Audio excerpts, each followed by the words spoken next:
নমস্কাৰ, আপোনালোকে চাই আছে অসম বিশেষ। আহক আজি যোৱা এসপ্তাহৰ যি ইম্পৰ্টেণ্ট বাতৰি আছে আপোনালোকৰ APSC পইণ্ট অফ ভিউ, তাক আমি ডিছকাছ কৰিব চেষ্টা কৰোঁ। পোনপ্ৰথমে আমি ধুবুৰীৰ মাইগ্ৰেণ্ট লেবাৰাৰ্ছ 47জন যি মাইগ্ৰেণ্ট লেবাৰাৰ্ছক ৰেস্কিউ কৰা হৈছিলে, তাৰ ওপৰত এটা খুব গুৰুত্বপূৰ্ণ বণ্ডেড লেবাৰ কি হয় তাৰ ওপৰত আমি ডিছকাছ কৰিবলৈ গৈ আছোঁ। ব্ৰেক থ্ৰু প্ৰাইজ আমাৰ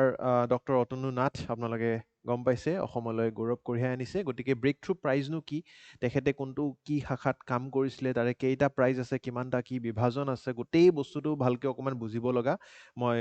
এটা প্ৰভিজন দেখিছোঁ ইয়াতে যে বহুতৰ কনফিউজন হৈ আছে অভাৰঅল ব্ৰেক থ্ৰু প্ৰাইজটো কি হয় আৰু তাতে কিমান কি ডিভিজন ছাবছেগমেণ্টছ আছে আৰু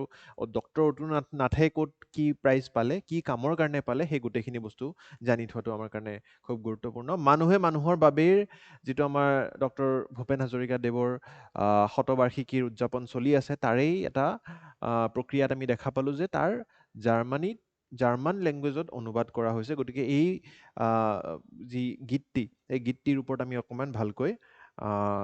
অলপ ডিছকাশ্যন কৰিব লাগিব। তাৰ ডেৰিভেশ্যনছ, তাৰ ইনস্পিৰেশ্যন কি হয়, তাৰ কম্পজিশ্যনটো কি হয়, গোটেইখিনি বহুত অলপ একাডেমিক পইণ্ট অফ ভিউ কেইটামান বাতৰি আছে। তাৰ শেষত আমাৰ এই যিটো নতুন এটা স্পিচিছ হোৱাইট বেলিড হেৰন, তাৰে সংৰক্ষণৰ সম্বন্ধিত কেইটামান আমাৰ গুৰুত্বপূৰ্ণ পইণ্টছ ডিছকাছ কৰিব লগা আছে। গতিকে এই গোটেইকেইটা বাতৰিৰ ওপৰত আমি যি কুৱেশ্যনছ ডিছকাছ কৰিম, তাৰে আপোনালোকে MCQs আমাৰ এপ্লিকেশ্যনটোত ছল্ভ কৰিবলৈ পাৰিব। আৰু যিদৰে দেখি পাইছে, আমি যিহেতু প্ৰিলিমছ আহি পৰিছে, অকণমান প্ৰিলিমছ এংগলত আমি বেছিকৈ বাতৰিবোৰ ডিছকাছ কৰিবলৈ চেষ্টা কৰি আছোঁ। গতিকে আহক পোনপ্ৰথমে এই ভিচিয়াছ ট্ৰেপ বা বণ্ডেড লেবাৰ যাক কয়। এতিয়া লেবাৰ আমাৰ এই যোৱা সপ্তাহতে আমি দেখা পাইছিলোঁ শ্ৰমিক দিৱস বা 1 মে তাৰিখে আমি লেবাৰ ডে চেলিব্ৰেট কৰোঁ। কিন্তু বণ্ডেড লেবাৰটো কি হয়, যে ফৰ্চড লেবাৰ, আমি নিজৰ ইচ্ছা অনুযায়ী কাম কৰাটোক আমাৰ সেইটো এটা সংস্থাপন বুলি কয়। কিন্তু আমাক যদি কোনোবাই বাধ্যতামূলককৈ কাম কৰাই আছে, আমি তাৰে পৰা মুকলি হ'ব নিজৰ ইচ্ছামতে নোৱাৰোঁ, তেনেহ'লে তাক আমি বণ্ডেড লেবাৰ বুলি কওঁ। গতিকে 47 হৈছিল কি বাতৰিটো, আহকচোন বুজিবলৈ চেষ্টা কৰোঁ। 47 মাইগ্ৰেণ্ট লেবাৰাৰ্ছ ফ্ৰম ধুবুৰী ৱেৰ ৰেস্কিউড ফ্ৰম ইটাৰ ভাটি, যিটো কয় আমাৰ ব্ৰিক কিল্ন ইন বিহাৰ। বিহাৰত তেওঁলোকে কাম কৰিবলৈ গৈছিলে কমেও 7 মাহ আগত, ঠিক আছে। আৰু ফ'ৰ্চড ইনটু বণ্ডেড লেবাৰ, তেখেতসকলক কোনো পইচা দিয়া নাছিলে, তেওঁলোকৰ যি দিন হাজিৰা আছিলে, হাজিৰা দিয়া হোৱা নাছিলে। আৰু তাৰে লগতে তেওঁলোকৰ যি দেখা পোৱা গৈছিলে যে থকা খোৱাৰ ব্যৱস্থাও কোনো ভাল ব্যৱস্থা তেওঁলোকক আগবঢ়োৱা নাছিলে। আৰু শেষত দেখা পোৱা গৈছিলে যি মহিলাসকল আছিল, তেওঁলোকৰ শাৰীৰিক শোষণো কৰা হৈছিলে, তেওঁলোকক ছেক্সুৱেলি ভাইলেট কৰাও হৈছিলে। গতিকে তেনেকুৱা ধৰণৰ এটা পৰিস্থিতিত তেওঁলোক ইয়াতে জীয়াব লগা হৈছিলে। Women and girls face sexual abuse and poor shelter, inadequate food conditions. গতিকে এনেকুৱা ধৰণৰ এটা ৰেকেট চলাইছে, য'ত তেওঁলোকৰ পৰা কামো কৰাইছে আৰু তেওঁলোকক কোনো ধৰণৰ তাৰে কাৰণে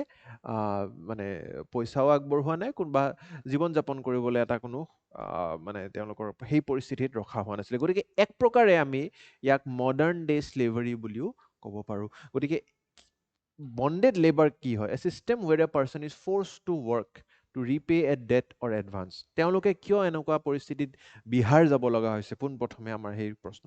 প্ৰশ্ন এই কাৰণে, কাৰণ কি এনেকুৱা ধৰণৰ ফেক্টৰী ইণ্ডাষ্ট্ৰিয়েলাইজেশ্যন আমাৰ অসমত এতিয়া আৰম্ভ হৈছেহে মাত্ৰ। আমি ছেমিকণ্ডাক্টৰ ইণ্ডাষ্ট্ৰী, আমাৰ অইল ইণ্ডাষ্ট্ৰী, টি ইণ্ডাষ্ট্ৰী আছে যদিও ইমানকৈ আমি সংস্থাপন তেওঁলোকক আগবঢ়াব পৰা নাই। গতিকে তেওঁলোকে কি কৰে, বিভিন্ন ক্ষেত্ৰত বিভিন্ন ৰাজ্যলৈকে তেওঁলোকে মাইগ্ৰেট কৰে। বেংগলোৰত গ'লে আমাৰ কিমান অসমীয়া ল'ৰা, যুৱতীসকলে কাম কৰি আছে, দিল্লীত কৰি আছে, মুম্বাইত কৰি আছে, বিহাৰত কৰি আছে, কিন্তু আমাৰ অসমত নাই। গতিকে তেওঁলোকে এই কামৰ ভোকত, কামৰ সন্ধানত তেওঁলোক গৈছিলে আৰু বিহাৰত তেওঁলোকক এনেকুৱাকৈ বণ্ডেড লেবাৰ হিচাপে তেওঁলোকক কাম কৰোৱা হৈছিলে। গতিকে ভালনাৰেবিলিটি অফ মাইগ্ৰেণ্ট ৱৰ্কাৰ্ছ আৰু তেওঁলোকৰ গোটেই সাংবিধানিক কি কি প্ৰভিজন আছে, আমি তাক আজি অলপ চেষ্টা কৰিম বুজিবলৈ। Migrants lack bargaining power, legal awareness, social protection. কিয়? কাৰণ কি তেওঁলোকে বাহিৰত যদি যাবলগীয়া এটা পৰিস্থিতি হৈছে, তাৰমানে তেওঁলোকক কিবা এটা দৰকাৰ আছে, ঘৰত কিবা কাৰোবাৰ অসুখ হৈছে বা কিবা বিপদ আপদ আহিছে বা নিজৰ সংস্থাপনৰ কাৰণে ইয়াতে তেওঁলোকে কোনো ধৰণৰ সেনেকুৱা ব্যৱস্থা দেখিবলৈ পোৱা নাই। গতিকে তেওঁলোকে সেই সন্ধানত তেওঁলোকে বাহিৰত গৈ, তাৰপিছত বাহিৰত যোৱাৰ পিছত আকৌ আপুনি নিজৰ বছ বা নিজৰ যি মালিক তেওঁলোকৰ, তাকে আপোনালোকে বৰ বেছি তাতে প্ৰভিজনছ আগবঢ়াব নোৱাৰে, নিজৰ কোনো স্বাৰ্থ আগবঢ়াব নোৱাৰে। তেওঁলোকে যি ধৰণে কাম কৰে, যি কৰিবলৈ কয়, 14-15 ঘণ্টা ধৰি তেওঁলোকক কাম কৰোৱা গৈছিলে, যি কয় তাকে কৰিব লগা হয়। জীৱনৰ এই পৰিস্থিতি যেতিয়া আমি দেখিবলৈ পাওঁ, গতিকে এই কামবোৰৰ কাৰণেই বাৰ্গেনিং পাৱাৰটো তেওঁলোকৰ কমি যায়। আৰু তেওঁলোকৰ অশিক্ষিত জেনেৰেলি যিবোৰ লেবাৰ থাকে, তেওঁলোকৰ লিগেল নলেজ বা তেওঁলোকৰ কি কি অধিকাৰ আছে সেইবোৰৰ জ্ঞান তেওঁলোকৰ বৰ বেছি দেখিবলৈ নেপাওঁগৈ। গতিকে ছ'চিয়েল প্ৰটেকশ্যন, লিগেল এৱেৰনেছ নাথাকে। আৰু once trapped, escape becomes নিয়াৰলি impossible. কাৰণ কি তেওঁলোকে সেই ধাৰত আৰু পোত গৈ থাকে। ঘৰত যদি উভতি আহে, পইচাৰ অবিহনে আহে, তেনেহ'লে আকৌ কি ধৰণে তেওঁলোকে সেই ধাৰ মাৰিব। গতিকে ঘৰত উভতি অহাৰ কোনো তেওঁলোকৰ কাৰণে বাট খোলা নাথাকে। গতিকে ইনফৰ্মেল ছেক্টৰ, ন' জব কণ্ট্ৰেক্টছ আৰু কোনো ধৰণৰ প্ৰটেকশ্যন তেনেকুৱাকৈ নাই। গভৰ্নেন্সৰো ইয়াতে ফেইলিয়ৰ আছে। কাৰণ কি যদিও আমাৰ নিয়ম কানুন আছে, মই সেই কানুনখিনি আপোনালোকক অহা শ্লাইডটোত দেখাম, কিন্তু আমাৰ ইনস্পেকশ্যন, আমাৰ যি মনিটৰিং ছিষ্টেম, আমাৰ এনফৰ্চমেণ্ট খুব তাতে আৰু কাম কৰিবলগীয়া আছে। ৰেগুলাৰ ইনস্পেকশ্যন নহয়, ৰেগুলাৰলি আমাৰ ইণ্ডাষ্ট্ৰিজ, ফেক্টৰীজবিলাকৰ ওপৰত ভিজিটছ নহয়। গতিকে যদি ইনস্পেকশ্যন হ'ল হয়, তেনেহ'লে এনেকুৱা পৰিস্থিতিত আমি দেখিবলৈ পালোঁ। কি ধৰণে তেওঁলোকে মুক্তি পালে তাৰ পৰা? কোনোবা এজনে পলাই আহি কাষৰ পুলিচ ষ্টেচন এখনত আবেদন কৰিলে, FIR দৰ্জ কৰিলে, আৰু তাৰে পিছত যেতিয়া সেই জিলাখনৰ আৰক্ষীয়ে তেতিয়া সেই ইটাৰ ভাটিটোত তেওঁলোকে ৰেইড কৰিলে, তেতিয়া দেখা পালে যে হয়, সঁচাকৈ এই ধৰণে তেওঁলোকক কাম কৰাই ৰখা আছিলে, আৰু শেষত তেওঁলোকক এই ধৰণে তাৰে পৰা মুকলি কৰিলে। গতিকে এনেকুৱা এটা পৰিস্থিতিত আমি দেখিবলৈ পালোঁ যে কি কি আমাৰ সাংবিধানিক সুৰক্ষা আছে। ইয়াতে পোনপ্ৰথমেতো আমি আৰ্টিকল 21 বা অনুচ্ছেদ 21, article 21, denial of dignified living condition, right to life and personal লিবাৰ্টিত আৰ্টিকল 21, আমি আৰ্টিকল 21-এ কি আমাক দিয়ে সুৰক্ষা? যে right to life and personal liberty, but তাতে ৰাইট টু লাইফত ডিগনিফাইড লাইফ এটা কটোৱাৰ, ডিগনিফাইড লাইফ এটা কটোৱাৰ আমাৰ অধিকাৰ থাকে। গতিকে এই ডিগনিফাইড লিভিং কণ্ডিশ্যনছটো আমাৰ আৰ্টিকল 21-ৰ এমবিটতে আহি যায়। তাৰ লগত আৰ্টিকল 23, ডাইৰেক্ট ভায়লেশ্যন বণ্ডেড লেবাৰৰ আমি দেখা পাইছোঁ। আৰু তাৰে লগত article 24, children engage in hazardous employment below' the age of 14ও আমি ইয়াতে দেখিবলৈ পাইছিলোঁ। গতিকে এনেকুৱা ধৰণৰ কিছুমান অসাংবিধানিক প্ৰেক্টিচেছ তাতে আমি দেখিবলৈ পালোঁ। তাৰ লগতে আমাৰ কিছুমান আইনী ব্যৱস্থা আছে, যেনেকৈ for example bonded labour system abolition act 1976 to abolish bonded labour system and free all bonded labours. কোনো ধৰণৰ এনেকুৱাকৈ আপোনালোকে বণ্ডেজ লেবাৰ বা স্লেভাৰী আজিৰ দিনত প্ৰেক্টিচ কৰিব নোৱাৰে। তাৰে পিছত আমি inter state migrant workmen act 1979 to regulate work employment and protection inter state migrant workers. কোনোবা যদি এখন ৰাজ্যৰ পৰা আন এখন ৰাজ্যলৈ কাম কৰিবলৈ গৈ তেওঁলোকে এনেকুৱা ধৰণৰ ইছ্যুজ ফেচ কৰে, তেনেহ'লে তেওঁলোকৰ সা সুবিধাৰ কাৰণে registration, licensing, displacement allowance, wage parity, যে সেই ৰাজ্যৰ কোনোবা এজন মানুহে যদি 10 টকাকৈ পাই আছে, বেলেগ ৰাজ্যৰ মানুহে কিন্তু 5 টকাকৈ পালে নহ'ব, সমান পেৰিটি থাকিব লাগিব পে'মেণ্টৰ। গতিকে এনেকুৱা ধৰণৰ সা সুবিধাও আমাৰ আইনী ব্যৱস্থাত আছে। গতিকে এতিয়া কি হ'ব, এই ইটাৰ ভাটিটোৰ মালিকৰ ওপৰত এনেকুৱা আইনী ব্যৱস্থা লোৱা হ'ব, কিন্তু কুৱেশ্যন ইজ কি কিমান চাগে আৰু এনেকুৱা ইটাৰ ভাটি আছে, কিমান চাগে এনেকুৱা আৰু ইণ্ডাষ্ট্ৰি, ফেক্টৰী আছে য'ত এই বণ্ডেড লেবাৰসকলক এই ধৰণে ইনহিউমেন কণ্ডিশ্যনছত কাম কৰোৱা হৈ আছে। গতিকে আমি এৱেৰনেছ আৰু এডুকেশ্যনটো বঢ়াব লাগিব, বৃদ্ধি কৰিব লাগিব, যাতে তেওঁলোকৰ আমি সুৰক্ষা নিশ্চিত কৰিব পাৰোঁ। আৰু তাৰে লগতে গভৰ্ণমেণ্টৰ ফালৰ পৰাও আমাৰ ইনস্পেকশ্যনছ বৃদ্ধি কৰিব লাগিব। হিউমেন ৰাইট ভায়লেশ্যনছো হৈছে ইয়াতে আপোনালোকে জানে, conditions amount to modern slavery, violations include right to dignity, freedom from exploitation and protection from sexual violence. Sexual ভায়লেঞ্চৰ কথাটো মই আপোনালোকক জনালোৱেই। তাতে যি মহিলা আৰু ছোৱালী আছিলে, তেখেতসকলক ছেক্সুৱেলিও ইয়াতে এবিউজ কৰা হৈছিল বুলি আৰক্ষীয়ে জনাইছে। গতিকে এনেকুৱা পৰিস্থিতিত তেওঁলোকে জীয়াই আছিল। তাৰে লগতে আৰু বহুতো ইয়াতে হেজাৰ্ডাছ এমপ্লয়মেণ্ট কিয় কোৱা হৈছে? বিকজ ফিজিকেল হেল্থটো ইয়াতে তেওঁলোকৰ আমি দেখা পালোঁ যে dust exposure, over dust exposure, কোনো ধৰণৰ মাস্ক পৰিধান কৰা নাছিলে, বা যি ধৰণৰ এটা কণ্ডিশ্যনছত তেওঁলোকক ৰখা হৈছিলে, ৰাতিও তেওঁলোকে দূৰত যাই থাকিব নোৱাৰে, সেই ইটাৰ ভাটিতে শুব লাগে। গতিকে চিলিক'চিছ, TB, লাং ডিজিজেছ, চিলিক'চিছ নাথিং বাট এই ডাষ্ট পাৰ্টিকলছবিলাক যেতিয়া আমি শ্বাস নলীৰে আমি মানে বতাহত আমি শুঙি লওঁ, তেতিয়া আমাৰ এই লাংজলৈ গৈ তেনেকুৱাকৈ ফাইব্ৰচিছ কেৰিং, এই স্কাৰ্ছ টাইপ প্ৰডিউচ কৰে, ফাইব্ৰচিছ কৰিব পাৰে। ঠিক আছে, গতিকে এনেকুৱাকৈ বিভিন্ন ক্ষেত্ৰত আমাৰ হাৰ্ট, আমাৰ লাংছ ইয়াতে ইম্পেক্ট হয় তাৰ লগত এক্সট্ৰিম হিটত তেওঁলোকে কাম কৰিব লগা হয় কোনো ধৰণৰ তেওঁলোকক ছুটি দিয়া নহয় হিট ষ্ট্ৰক ডিহাইড্ৰেশ্যন ঠিক আছে chronic body pain heavy labour কৰিলে আৰু ওমেন স্পেচিফিক যিখিনি এনিমিয়া আমাৰ মহিলাসকল দেখা পোৱা হৈছে জেনেৰেলি যে হিমগ্ল'বিন কম থাকে তো এনিমিয়াৰ চিকাৰ হয় তেওঁলোক ৰিপ্ৰডাক্টিভ হেল্থ কমপ্লিকেশ্যনছ দেখা পোৱা গৈছিলে ছেক্সুৱেল ভাইলেঞ্চ কৰা হৈছিলে আৰু মেণ্টেলিও এটা এবিউজ বা ডিপ্ৰেশ্যন তেওঁলোকৰ সৃষ্টি হ'ব পাৰেগৈ গতিকে এনেকুৱা ধৰণৰ বিভিন্ন ক্ষেত্ৰতো আমি ইম্পেক্ট এটা দেখা পাইছিলোঁ এতিয়া যদি অভাৰঅল আমি ৱে ফৰৱাৰ্ডটো চাওঁ বণ্ডেড লেবাৰৰ কিমান ৰেস্কিউ ৰিহেবিলিটেশ্যন হৈছে যদিও পুৰণি ডেটা মই বিচাৰি উলিয়াইছোঁ অসমৰ নামটো কিন্তু ইয়াতে আছিলে গতিকে বিগত কেইবাটা বছৰৰ পৰা আমি দেখা পাওঁ যে অকল এই বছৰ বা এইটো ইনচিডেণ্টেই নহয় অসমৰ ক্ষেত্ৰত এই মাইগ্ৰেণ্ট লেবাৰৰ ক্ষেত্ৰত বণ্ডেড লেবাৰৰ বা মডাৰ্ণ ডে স্লেভাৰীৰ প্ৰেক্টিছটো কিন্তু অসমীয়াসকলে ইয়াতে ভুক্তভোগী হৈ আহি আছে গতিকে বিভিন্ন ক্ষেত্ৰত আপোনালোকে দেখা পাইছে গ্ৰীণ কালাৰ য'ত য'ত আছে অসমৰ কিমান পৰিসীমা আছে আমি ইয়াৰে ওপৰত আৰু ভালকৈ কাম কৰিব লগা আছে বুলি আমাৰ বিশ্বাস strengthen the enforcement of labour laws regular inspections and strict punishment for offenders punishment দিবই লাগিব এৱেৰনেছ বঢ়াব লাগিব স্কিল ডেভেলপমেণ্ট বঢ়াব লাগিব যাতে আমাৰ অসমীয়া যুৱক যুৱতীসকলে অসমতে সংস্থাপন পায় আৰু formalisation of the informal sector strengthening trade unions এটা প্ৰিলিমছৰ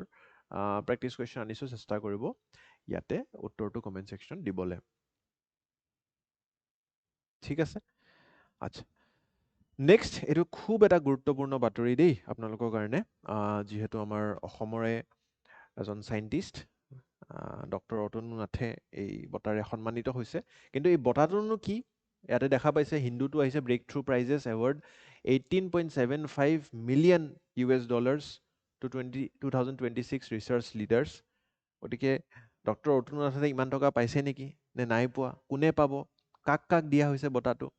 কি কি কেটেগৰীত এই বঁটাটো বিভাজিত গোটেইখিনি বস্তু অলপ ভালকৈ বুজিব লগা আছে আপোনালোকে পোনপ্ৰথমে আপোনালোকে জানিব লাগিব ব্ৰেক থ্ৰু প্ৰাইজ ফাউণ্ডেশ্যন এইটো এটা ফাউণ্ডেশ্যন হয় য'ত মাৰ্ক জুকাৰবাৰ্গৰো ইয়াতে হোল্ডিং আছে গতিকে এই ফাউণ্ডেশ্যনটোৱে এই যোৱা সপ্তাহত আমি দেখা পালোঁ যে তিনিটা কেটেগৰীত mathematics life science and fundamental ফিজিক্সত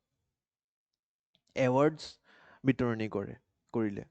আৰু তাৰে ঘোষণা হৈছে যে কিমানজন লৰেটছে কোনটো কোনটো প্ৰজেক্টত কি কি কামৰ কাৰণে তেওঁলোকক এই বঁটাৰে সন্মানিত কৰা হৈছে এইটো এটা একচুৱেলি এনেকুৱা এটা বঁটা যোনটো exceptional contribution to the field of mathematics and sciences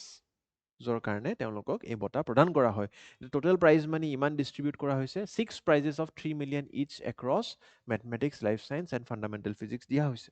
তাৰে লগত এডিশ্যনেল কিছুমান এৱাৰ্ডো এইবাৰ দেখা পালোঁ যেনেকৈ ফৰ এক্সাম্পল এটা নতুন award Bhera Rubin new Frontiers prize এই বঁটাটো কাক দিয়া হয় generally for early career women physicist খুব কম বয়সতে ফিজিক্সৰ ক্ষেত্ৰত যদি তেওঁলোকে খুব ভাল অৱদান কৰে যেনেকৈ ফৰ এক্সাম্পল কেৰলিনা ফিগেৰিডো এখেতৰ কথা আমি ইয়াতে পাতি আছোঁ গতিকে কেৰলিনা ফিগেৰিডোই এই বঁটা লাভ কৰিলে তাৰে ঠিক লগতে আমি মেথমেটিক্সৰ যদি ক্ষেত্ৰত এইবাৰ যেনেকৈ ফৰ এক্সাম্পল তিনিটা কেটেগৰীত কি কেটেগৰীত আছে mathematics life science and fundamental physics আমাৰ যি অসমীয়া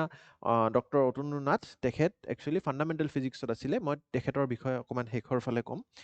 ভালকৈ আমি ডিছকাছ কৰিব লাগিব যিহেতু প্ৰথম দুটা কেটেগৰীও জানি থৈ দিয়ক প্ৰিলিমছত আহি যাব পাৰে প্ৰথম মেথমেটিক্সত কোনে পালে ফ্ৰেংক মেৰলে ঠিক আছে তেখেত এজন ফ্ৰেঞ্চ হয় ঠিক আছে কিহৰ কাৰণে পালে ষ্টাডি অফ ডাইনেমিক চিষ্টেমছ এইটোও কুৱেশ্যন আহি যাব পাৰে কি ষ্টাডি আছিলে ঠিক আছে ফ্ৰেংক মেৰলেৰ কথা যদি অলপ পাতোঁ is a French mathematician specialising in partial differential equations and mathematical physics ঠিক আছে গতিকে পাৰ্চিয়েল ডিফাৰেঞ্চিয়েল ইকুৱেশ্যন মেথমেটিক্স বেকগ্ৰাউণ্ডৰ কোনোবা যদি ছাত্ৰ আছে ছাত্ৰ ছাত্ৰীসকলে বুজি পাব stable equations can become infinite in finite time তেখেতৰ এইটো এটা মানে ষ্টাডিৰ ৰিচাৰ্চ আছিলে ঠিক আছে এখেত আপোনালোকে মনত ৰাখিব লাগে তাৰে পিছত নেক্সট মই কি কৈছিলোঁ মেথমেটিক্সৰ পিছত লাইফ ছায়েন্সেছ আছে নহয় জানো গতিকে লাইফ ছায়েন্সেছত আকৌ তিনিটা কেটেগৰী ঠিক আছে প্ৰথমটো কেটেগৰী হৈছে CRISPR বেছড থেৰাপি আৰু এই বঁটাটো পালে ষ্টুৱাৰ্ট অৰ্কিন এণ্ড চুই লে থিয়েন ঠিক আছে ষ্টুৱাৰ্ট অৰ্কিন এখেত আৰু চুই লে থিয়েন এখেত কিহৰ কাৰণে পালে চিকেল চেল ডিজিজৰ ওপৰত আৰু বিটা থেলেচেমিয়াৰ ওপৰত তেওঁলোকৰ ৰিচাৰ্চ আছিলে development of the Casgevy first CRISPR based approve therapy and edits patients blood stem cells stem চেলছৰ এডিটিঙৰ ওপৰত তেওঁলোকে ৰিচাৰ্চ কৰিছিলে গোটেই এতিয়া থিয়ৰিটো ইমান প্ৰত্যেকজনৰ আপোনালোকে জানাটো উচিত নহয় নামকেইটা মনত ৰাখিব পাৰিলেও অন্ততঃ আপোনালোকৰ কাৰণে খুব ভাল হ'ব তাৰপিছত জিন থেৰাপি ফৰ ব্লাইণ্ডনেছৰ কাৰণে Jean Bennett Katherine High and Albert মেগিৰে এই তিনিগৰাকী মানুহৰ আমি ইয়াতে ব্যাখ্যা কৰিছোঁ achievement for first FDA approve gene replacement therapy মানুহৰ জিন ৰিপ্লেচমেণ্ট থেৰাপিৰো তেওঁলোকে ইয়াতে এটা উপায় উলিয়াইছে আৰু তাৰে পিছত নিউৰো ডিজেনেৰেটিভ ডিজিজৰ কাৰণে ৰোজা ৰোডমেকাৰ্ছ এণ্ড ব্ৰায়েন ট্ৰেইনৰ এই দুগৰাকীৰ আমি ইয়াতে নাম ল'ব লাগিব য'ত জেনেটিক মিউটেশ্যন কজিং এমায়'ট্ৰফিক লেটেৰেল স্ক্লেৰ'চিছ আৰু ফ্ৰণ্টোটেম্পৰেল ডিমেনচিয়াৰ ওপৰত তেওঁলোকে ৰিচাৰ্চ ডিস্কভাৰী কৰিছিলে গতিকে এইটো হ'ল আমাৰ লাইফ চায়েন্সেছত মেথমেটিক্স হৈ গ'ল লাইফ চায়েন্সেছ এতিয়া ফাণ্ডামেণ্টেল ফিজিক্স মেইনলি যাওঁ আৰু ইয়াতে আপোনালোকে শ্বক হ'ব ফাণ্ডামেণ্টেল ফিজিক্সত this award has been given to CERN, Brookhaven National Laboratory and Fermilab এতিয়া আপোনালোকে ক'ব ছাৰ নহয় আমাৰতো অসমৰ নিউজত আমি দেখিছোঁ ইয়াতে ডক্টৰ অতনু নাথে পাইছে কিন্তু একচুৱেলি তেনেকুৱাকৈ নহয় ডক্টৰ অতনু নাথৰ নামটো আছে কিন্তু তেখেতৰ এই ফাৰ্মিলেব বোলা যিটো মানে এটা লেবৰেটৰী হয় basically it's Fermi National Accelerator Laboratory US-ত আছে তাতে এটা G-2 এক্সপেৰিমেণ্ট হৈ আছিলে ঠিক আছে সেই এক্সপেৰিমেণ্টৰ ওপৰত এটা ৰিচাৰ্চ কৰাৰ কাৰণে তেখেতক তাতে ইনক্লুড কৰা হৈছে এলং উইথ মেনি আদাৰ চাইণ্টিষ্ট কিন্তু একচুৱেলি এই এৱাৰ্ডটো দিয়া হৈছে CERN, Brookhaven National Laboratory and Fermilab এটা এটাকৈ আমি যাবলৈ চেষ্টা কৰোঁ যদি আমি CERNৰ কথা পাতোঁ the European organization for nuclear research known as CERN জেনিভাত আছে আপোনালোকে জানে এইটো ঠিক আছে ছুইজাৰলেণ্ডৰ বৰ্ডাৰৰ ফালে is an intergovernmental organization that operates the largest particle physics laboratory গতিকে ফিজিক্সৰ পাৰ্টিকেল ফিজিক্সৰ ওপৰত ৰিচাৰ্চ কৰাৰ কাৰণে CERN-এ পালে তাৰপিছত ব্ৰুকহেভেন নেশ্যনেল লেবৰেটৰী কোনটো আছিলে এইটো আছিলে Brookhaven National Laboratory is again US Department of Energy national laboratory located in uptown New York ষ্টেটত আছে আৰু ফাৰ্মি লেব যিটো হয় আপোনালোকে গম পাইছে ঠিক আছে ইলানয়া US-ত আছে again it's a national accelerator laboratory গতিকে ইয়াতে মেইন ফ'কাছটো একচুৱেলি আপোনালোকে ফিজিক্স যদি পঢ়িছে এই তো জানে চাগে ঠিক আছে মেগনেটিক মমেণ্টৰ ওপৰত এটা ষ্টাডি কৰিছে বৰ বেছি আপোনালোকে জানিব নালাগে ইয়াতে কিন্তু কি হৈছে অকণমান মই ডক্টৰ অতনু নাথৰ যিটো অভাৰঅল ৰিচাৰ্চ সেইটোৰ ওপৰত মই কথা পাতিব বিচাৰিম কিন্তু এটা স্পেচিয়েল প্ৰাইজো দিয়া হৈছিল ডেভিড গ্ৰছক for the theory of strong nuclear force ঠিক আছে এইটো নামো আপোনালোকৰ আহি যাব পাৰে এতিয়া doctor Atanu Nath wins the 2026 brake through prize in physics actually আপোনালোকে এতিয়া বুজি পাইছে ব্ৰেক থ্ৰু প্ৰাইজ এই তিনিটা লেবৰেটৰীক দিয়া হৈছে বিকজ অফ দেয়াৰ ৰিচাৰ্চেছ আৰু তাতেই এই ফাৰ্মি লেবৰ যিটো এক্সপেৰিমেণ্ট চলি আছিল তাৰে ওপৰত তেওঁ ৰিচাৰ্চ কৰিছিলে ইটালীত গৈ ঠিক আছে গতিকে এতিয়া আপোনালোকে বুজিব লাগিব doctor Atanu Nath currently is a assistant professor at Tihu college Assam has been awarded the brake through prize in fundamental physics recognized for his contribution to the Myung G-2 experiment and he received the award along with 376 researchers including 11 scientists from India গতিকে বুজি পাইছেনে আপোনালোকে যদি brake through prize বুলি এটা ৱেবছাইটে আছে সেই ৱেবছাইটটোত যায় তাতে G-2 এক্সপেৰিমেণ্ট মাৰে তাতে ফাৰ্মি লেবৰ কেটেগৰীত গ'লে আপোনালোকে অলমষ্ট এৰাউণ্ড 376 ৰিচাৰ্চাৰ্ছৰ নাম পাব তাৰে এটা নাম আমাৰ ডক্টৰ অতনু নাথৰ হয় গতিকে খুবেই গৌৰৱ কৰিব লগা কথা যে গোটেই পৃথিৱীৰ ভিতৰতে আমাৰ অসমীয়া যুৱক এজনে এই নাম কঢ়িয়াই আনিব পাৰিছে অসমলৈ গতিকে about the brake through Prize যদি আমি পাতোঁ it is also' recognise as the world's most prestigious science award Oscar of science বুলিও কোৱা হয় founded by tech leaders including Yuri Milner ঠিক আছে আৰু বিভিন্ন ক্ষেত্ৰত তেওঁলোকে এই ৰিচাৰ্চ কৰে এতিয়া আমাৰ ডক্টৰ অতনু নাথৰ কথা যদি পাতোঁ he earned his post graduate degree from SN Bose National Centre for Basic Sciences Kolkata তাৰপিছত তেখেতে একাডেমিক ট্ৰেইনিং এট TIFR মুম্বাইত কৰিলে তাৰপিছত move to Italy in 2013 to begin his PhD at the University of Naples ঠিক আছে Federico and তাৰে পিছতে PhD complete কৰাৰ পিছত তেখেতে INFN নেপলছত as a post doctorate fellow' join কৰিলে আৰু তাতেই তেওঁ এই ওপৰত G-2ৰ ওপৰত এক্সপেৰিমেণ্টটো ফাৰ্মি লেবত যিটো এক্সপেৰিমেণ্ট হৈ আছিল ইটালীত তেওঁ তাৰে ওপৰত ষ্টাডি কৰিলে আৰু পষ্ট ডক্টৰেল ৰিচাৰ্চাৰ হৈ তেখেতে যেতিয়া শেষ কৰিলে আকৌ IIT গুৱাহাটীত আহি তেওঁ কৰ্মৰত হ'ল আৰু তাৰে পিছত টিহু কলেজত এজ এন এছিষ্টেণ্ট প্ৰফেচাৰ তেওঁ কাম কৰি আছে। আপোনালোকে গম পাইছিলে আমাৰ এছ পি এমৰো চিন্ময় ছাৰে গৈছিলে তেখেতক লগ কৰিবলৈ। তেখেতৰ শুভকামনা আমি সদায় আছে আমাৰ ফালৰ পৰা শুভকামনা তেওঁৰ প্ৰতি, আৰু তেখেতে আগন্তুক দিনবোৰত যাতে আৰু ৰিচাৰ্চ কৰি থাকে। কিন্তু তেখেতে এটা কথা কৈছিলে যে মানে ৰিচাৰ্চ এটা কৰিবলৈ, এক্সপেৰিমেণ্ট এটা কৰিবলৈ যথেষ্টখিনি সা সঁজুলিৰ দৰকাৰ হয়। ডাঙৰ ডাঙৰ এডভান্স লেবৰেটৰী দৰকাৰ হয়, বা বহুত ইয়াতে আমাৰ ইনভেষ্টমেণ্টৰ দৰকাৰ হয়। সেই ধৰণৰ এটা পৰিৱেশ ইণ্ডিয়াত বা অসমত বা টিহুত এতিয়াও সৃষ্টি হৈ পৰা নাই। গতিকে ইয়াতে চৰকাৰৰো বহুতো অৰিহণা লাগিব। আমাৰ অনুৰোধ থাকিল যে চৰকাৰে এনেকুৱা ধৰণৰ আমাৰ চাইণ্টিষ্টবোৰক যাতে আৰু আগুৱাই লৈ যায়, এনেকুৱা এখন মঞ্চ দিয়ে যাতে তেওঁলোকে নিজৰ মেধাৰ শক্তিৰে অসমত বা ইণ্ডিয়াত অন্তত এনেকুৱা ৰিচাৰ্চ কৰি আৰু নতুন নতুন আৱিষ্কাৰ কৰিব পাৰে। ইণ্ডিয়াখন সদায় আমি জানিছিলোঁ আগৰ দিনৰ আৰ্যভট্টৰ দিনৰ পৰা এখন বৈজ্ঞানিকৰ দেশ, আমাৰ চাইণ্টিফিক মাইণ্ড সদায় আছিলে, চাইণ্টিষ্টৰ দেশ। গতিকে আমি আৰু যাতে মডাৰ্ণ ডে চাইণ্টিষ্ট প্ৰডিউচ কৰিব পাৰোঁ, তাৰে কাৰণে আমি তেওঁৰ প্ৰতি শুভকামনা থাকিলে আৰু চৰকাৰৰ প্ৰতিও অনুৰোধ থাকিলে। গতিকে এতিয়া তেওঁৰ এক্সপেৰিমেণ্টটো কি আছিলে? About mu G-2 experiment. What is mu? Mu is চাব এটমিক পাৰ্টিকল। ইলেক্ট্ৰনতকৈ অকণমান হেভি হয়। ইলেক্ট্ৰন E- আপোনালোকে জানে, ছায়েন্সৰ ষ্টুডেণ্টসকলে জানে। মই একদম সহজ ভাষাত কৈছোঁ, বেছি মই যদি ডেফটত সোমাই যাওঁ it will be very difficult for any one to understand. But ইলেক্ট্ৰনটো জানে, ইলেক্ট্ৰনতকৈ অকণমান যদি ভাৰী বস্তু হয়, দেট ইজ মিউ। ঠিক আছে, এই মিউটো অকণমান ইলেক্ট্ৰনতকৈ দাগাপাল্লাত যদি আমি জুখি চাওঁ, তে মিউটো অকণমান তাতকৈ ভাৰী হয়। এতিয়া এখেতসকলৰ বা ফাৰ্মি লেবত গোটেই ষ্টাডিটো কি আছিলে যে এই মিউটোক যদি আমি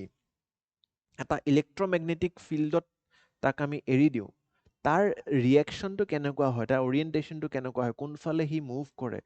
তাৰ এটা ডিছঅৰিয়েণ্টেশ্যন দেখা পাইছে, এন'মেলি এটা দেখা পাইছিলে। ঠিক আছে, so' for multi decade ground breaking contribution to the measurement of the mu's anomalous magnetic movement.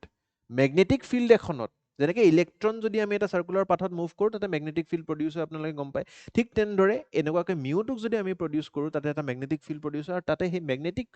ফিল্ডটোত, magnetic মুভমেণ্টটোক, magnetic ডাইপলটোত সি কি ধৰণে মুভমেণ্ট কৰে উইথ ইণ্টাৰেকশ্যন উইথ আদাৰ চাব এটমিক পাৰ্টিকলছ, তাৰে ওপৰত এটা ষ্টাডি কৰিছিলে। আৰু সেই এন'মেলি এটা দেখা পাইছিলে। মানে নৰ্মেল এন'মেলি মানে হৈছে যে নৰ্মেলি যিটো প্ৰেডিকশ্যন কৰিছিলোঁ সেইমতে মুভমেণ্টটো কৰা নাই। তাৰমানে there is something new to research. তাৰে পিছত pushing the boundaries of the experimental প্ৰেচিজনটো আৰু বৃদ্ধি কৰিবলৈ, igniting a new era in the quest for physics beyond the standard model. Standard মডেলতকৈ অলপমান বৃদ্ধি কৰিব গৈছে। ষ্টেণ্ডাৰ্ড মডেল অফ পাৰ্টিকেল ফিজিক্সত আপোনালোকে দেখা পাইছে এই মিউটোৰ কথা আমি ইয়াতে পঢ়ি আছোঁ। আচ্ছা, এই যে ইয়াতে মিউটো কি হয় আপোনালোকে বুজি পালে? চাব atomic particle just like electron, mu এটা হয়। ইয়াত G- কি হয়? এতিয়া G- দেখা পাইছে। G stands for G factor. G factor কাক কয়? G factor is the dimensionless quantity that characterizes the magnetic moment and angular momentum of a atom or any particle. মানে এখন মেগনেটিক ফিল্ডত এটা পাৰ্টিকলে কি ধৰণে মুভ কৰিব, ৰিয়েকশ্যন কেনেকৈ কৰিব,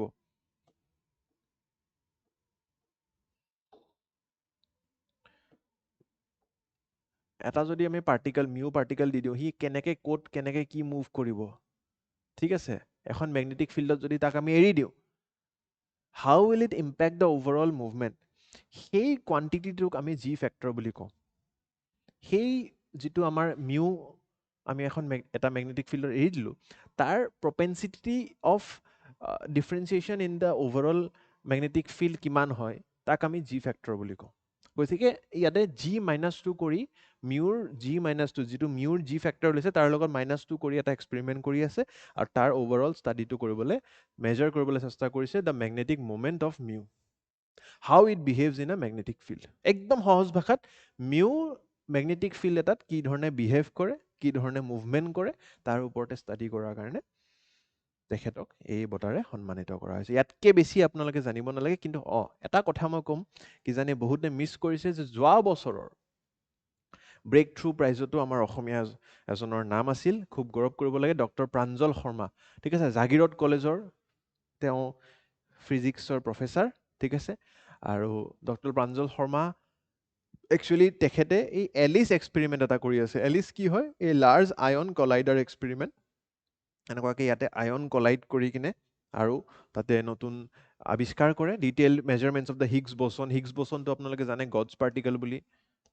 নামাকৰণ কৰা হৈছিলে কেইবছৰমান আগতে properties confirming the symmetry breaking mechanism of mass generation discovery of new strongly interacting particles study of rare processes matter antimatter asymmetry এইবোৰ আপোনালোকে মনত ৰাখিব নালাগে জাষ্ট ন' কি এলিছ এক্সপেৰিমেণ্ট আৰু মিউ জিউ-2 এক্সপেৰিমেণ্টৰ কাৰণে তেওঁলোকে এই বঁটা লাভ কৰিছে মিউ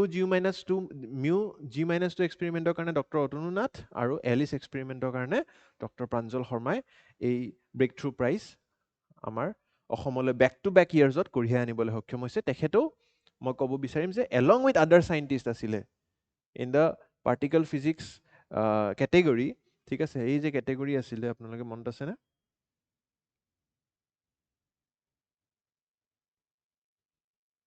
তিনিটা কেটেগৰীত দিয়ে ন fundamental physics life sciences and mathematics গতিকে ফাণ্ডামেণ্টেল ফিজিক্স কেটেগৰীত অতনুনাথ আছিলে এই বছৰ 2026ত আৰু 2025ত আছিলে ডক্টৰ প্ৰাঞ্জল শৰ্মা আৰু তেখেতৰ লগত আছিলে members of Guwahati University ALICE group আৰু team was led by doctor Buddhadev Bhattacharjee ঠিক আছে গতিকে এই দুটা নাম আপোনালোকে মনত ৰখাটো উচিত এটা প্ৰিলিমছৰ প্ৰেক্টিছ কুৱেশ্যন দিছোঁ চেষ্টা কৰিব উত্তৰটো কমেণ্ট ছেকশ্যনত দিবলৈ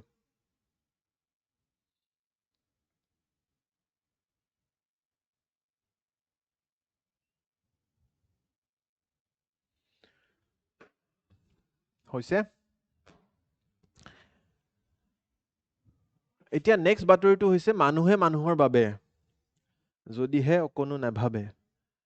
অকণি সহুনা ভূতিৰে ভাবিব কোনেনো কোৱা সমনীয়া গতিকে আপোনালোকে এই যিটো ঐতিহাসিক গান বা এই যিটো বছৰ চলি আছে আমি শতবাৰ্ষিকী উদযাপন কৰি আছোঁ আমাৰ ডক্টৰ ভূপেন হাজৰিকাদেৱ ভাৰতৰত্ন ডক্টৰ ভূপেন হাজৰিকাদেৱৰ গতিকে এই এটা নতুন ডেভেলপমেণ্ট এই যিটো গান অলৰেডি স্পেনিছত কভাৰ হৈয়ে আছিলে এতিয়া তাৰে লগত ই জাৰ্মানতো কভাৰ ট্ৰান্সলেট কৰা হ'ল গতিকে during the birth centenary celebrations of Bhupen Hazarika his iconic song মানুহে মানুহৰ বাবে has been translated into German ঠিক আছে অট'মেটিকেলি এই গানটো ইম্পৰ্টেণ্ট হৈ পৰিছে জাৰ্মান ভাৰ্জনটোৰ নাম কি হয় মোৰ অকণমান কোৱাত ভুল হ'ব পাৰে দেৰ মেনছ ফুৰ ডি মেনছে দেৰ মেনছ ফুৰ ডি মেনশ্যন ঠিক আছে গতিকে কোনে ট্ৰান্সলেট কৰিছে ডক্টৰ বিনোদ কুমাৰ গগৈ এছিষ্টেড বাই ৰীতামণি গগৈ জাৰ্মান স্কলাৰ তেখেতৰ লগত আৰু এজন জাৰ্মান মানুহো আছিল বুলি আৰ্টিকেলটোত উল্লেখ কৰা হৈছে it was sung by Ranjan Kumar Dutta earlier song translated into Spanish again by doctor Gogoi তো ডক্টৰ গগৈয়ে বেচিকেলি প্ৰতিশ্ৰুতি লৈছে যে মই এই গানটোক যিমান পাৰোঁ বিদেশী ভাষালৈ অনুবাদ কৰিম যাতে মানুহে এই গানটোৰ মূল্যটো বুজি পায় আৰু একচুৱেলি আপোনালোকে জানিব লাগে যে এই গানটো আচলত জানেনে যে it is actually inspired from A English song এই যিটো ধুন গানটোৰ এই যিটো ধুন এই ধুনটো একচুৱেলি অৰিজিনেল নহয় এই ধুনটো ইনস্পায়াৰ্ড বাই এই গান হেং ডাউন ইয়ৰ হেড টম ডুলি মোৰ আপোনালোকে যদি বুজি পোৱা নাই কথাটো কি কৈছোঁ এবাৰ ইউটিউব কৰিব আফটাৰ মাই ক্লাছটোৰ মাজত নহয় ক্লাছটো শেষ কৰাৰ পিছত নামটো লিখি লওক হেং ডাউন ইয়ৰ হেড টম ডুলি ঠিক আছে গতিকে এই গানটো আপোনালোকে ইউটিউবত মাৰি চাব এটা ইংলিছ লিৰিক্সত মানে আপোনালোকে যদি লিৰিক্সটো মিউট কৰি দিয়ে জাষ্ট গানটোৰ ধুনটো শুনে তো অট'মেটিকেলি আপোনালোকে মানুহে মানুহৰ বাবে এই ধুনটোৰ মেটচ কৰিব পাৰিব গতিকে ভূপেন হাজৰিকাদেৱে সেই দিনতে ভাবক ইংৰাজী কেছেট ইংৰাজী গান শুনিছিল তেতিয়াতো আৰু ইউটিউব নাছিল যে গুগল কৰিলে পাই যায় ধুনবোৰ তেখেতে সেইবোৰ গান শুনি তাৰ পৰা অনুপ্ৰাণিত হৈ আমাৰ অসমীয়ালৈ এনেকুৱা অসমীয়া গান তেওঁ আৱিষ্কাৰ কৰিছিলে গতিকে it was a fusion music গতিকে it was earlier translated in English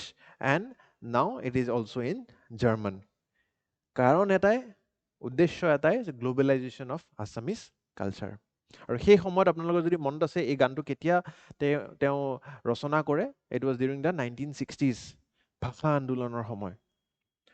Assam language বা লিংগুইষ্টিক মুভমেণ্ট যেতিয়া চলি আছিল অসমীয়া বঙালী ইত্যাদি যিবিলাক আমাৰ যুদ্ধ চলি আছিল অসমত অসমীয়া ভাষাটোৰ প্ৰচলন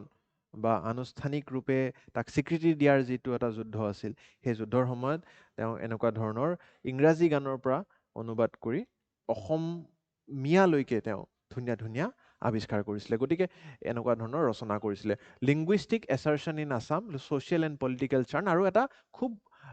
ধুনীয়া মেছেজ দিছে মেছেজটোৱে হৈছে need for unity amongst amidst division মানুহে মানুহৰ বাবে যদিহে অকণো নাভাবে ভাবিব কোনেনো কোৱা বুজি পাইছেনে গতিকে মানুহে মানুহৰ humanity has to think about humanity humans have to think about humans assertion of identity with inclusivity and এই গানটো নিশ্চয়কৈ শুনিব চেষ্টা কৰিব আৰু মোক কমেণ্ট ছেকশ্যন উভতি আহি জনাব যে হয় ছাৰ ধুনটো মিলিছে নে আপোনালোকে মোক ক'ব টিউনটো মিলিছে নে central theme was humanism human should care for fellow' human beings ঠিক আছে ফিউজন মিউজিকৰ তেওঁ তেতিয়াতে সৃষ্টি কৰিছিলে অসমত এটা প্ৰিলিমছৰ প্ৰেক্টিছ কুৱেশ্যন আহিছে চেষ্টা কৰিব উত্তৰটো কমেণ্ট ছেকশ্যন দিবলৈ আৰু শেষৰ এটা বাতৰি meet the plain conservation for rare bird species এতিয়া বাৰ্ড স্পিচিছবিলাক যেতিয়া আহে একচুৱেলি নিউজটো সৰু 2 ডে নেশ্যনেল ৱৰ্কশ্বপ এটা হৈছিলে আমাৰ কটন বিশ্ববিদ্যালয়ত ঠিক আছে কোঅৰ্ডিনেটেড কনজাৰ্ভেশ্যন ষ্ট্ৰেটেজি কিহৰ কাৰণে হোৱাইট বেলিড হেৰন এতিয়া এই যিটো পক্ষী বা চৰাই it is a rarest water birds globally fewer than 50 মানে গোটেই 50টাতকৈও কম সংখ্যাত ই জীয়াই আছে ই আৰু নাইকিয়া হৈ যাব এক্সটিংক্ট হৈ যাব গতিকে ইয়াক সংৰক্ষিত কৰিবলৈ found mainly in Bhutan and north east India ঠিক আছে requires undisturbed fast flowing river ecosystem এনেকুৱা মানে স্থগিত থকা নদী নহয় একদম ফাষ্ট মুভিং নদী ই বিচাৰে যাতে জীয়াই থাকিব পাৰে হেবিটেট স্পেচিফিচিটি যদি চাই আপোনালোকে মেইনলি নৰ্থ ইষ্ট আৰু ভূটানত আমি ইয়াক দেখিবলৈ পাওঁ তাৰে লগত প্ৰিষ্টাইন ৰিভাৰাইন ইক'চিষ্টেমছ এন্থ্ৰপজেনিক থ্ৰেট আছে unsustainable fishing practices sand boulder mining আমিতো জানেই আজিকালি কি ধৰণে আমি নিজৰ জলাশয়বোৰ বা নদীবোৰ আমি নষ্ট ধ্বংস কৰি আছোঁ ঠিক আছে বা তাতে আমি যদি ডেমছ কনষ্ট্ৰাক্ট কৰি আছোঁ এনেকুৱা ধৰণৰ চৰাইবোৰ আৰু বাচি নাথাকিব hydro' power projects infrastructure expansion human disturbance গতিকে এনেকুৱা ধৰণৰ climate alteration already critically endangered IUCN ষ্টেটাছত আছে আৰু ইয়াক আমি সংৰক্ষিত কৰিবলৈ চেষ্টা কৰি আছোঁ গতিকে কি মানে ইনষ্টিটিউচনেল ইনভলভমেণ্ট হ'ল ইয়াতে আমি Wildlife Institute of India Zoological Survey Ashoka Trust for Research Salim Ali Centre for Ornithology ঠিক আছে এনেকুৱাকৈ বিভিন্ন এজেঞ্চিকো এপ্ৰ'চ কৰা হৈছে আৰু অভাৰঅল চৰকাৰৰ পৰা এটা উদ্দেশ্যমূলক মিটিং হৈছে যে প্ৰত্যেক ক্ৰিটিকেল ৰিভাৰ ষ্ট্ৰেচেছ ৰেগুলেট এক্সট্ৰেক্টিভ এক্টিভিটিজ যেনেকৈ mining fishing heavy constructions like dam on fast-flowing rivers, strengthening monitoring frameworks, evidence-based conservation, and interstate and interagency coordination. এটা প্ৰিলিমছৰ প্ৰেক্টিছ কুৱেশ্যন চেষ্টা কৰিব উত্তৰটো কমেণ্ট ছেকশ্যন দিবলৈ আৰু আজিৰ অসম বিশেষত এইকেইটাই ইম্পৰ্টেণ্ট বাতৰি বাকী প্ৰিলিমছ আহি আছে মোৰ বিশ্বাস যে আপোনালোকে ভালদৰে পঢ়ি আছে অহাকালি ডেট মিনছ 4 তাৰিখে আমাৰ অসমৰ বিধানসভাৰ নিৰ্বাচনৰ ফলাফলো ঘোষণা কৰা হ'ব গতিকে মনত যদি কিবা উৎকণ্ঠা সৃষ্টি হৈছে বা বিভিন্ন ধৰণৰ উত্তেজনা সৃষ্টি হৈছে আপোনালোকে অকণমান নিজক ঠাণ্ডা কৰিব আৰু নিজৰ পঢ়াৰ যাতে যিটো চিডিউল সেইটো ব্ৰেক নকৰিব নিউজ চাব অকণমান ডেফিনেটলি এনজয় কৰিব পৰিয়ালৰ লগত কিন্তু প্ৰিলিমছৰ যিটো লক্ষ্য সেই লক্ষ্যৰ প্ৰতি সদায় আগুৱাই যাই থাকিব এই কথাষাৰেৰে আজি চেষ্টা কৰিম ক্লাছটো শেষ কৰিবলৈ সামৰণি কৰিবলৈ আকৌ লগ পাম অহা ৰবিবাৰে ধন্যবাদ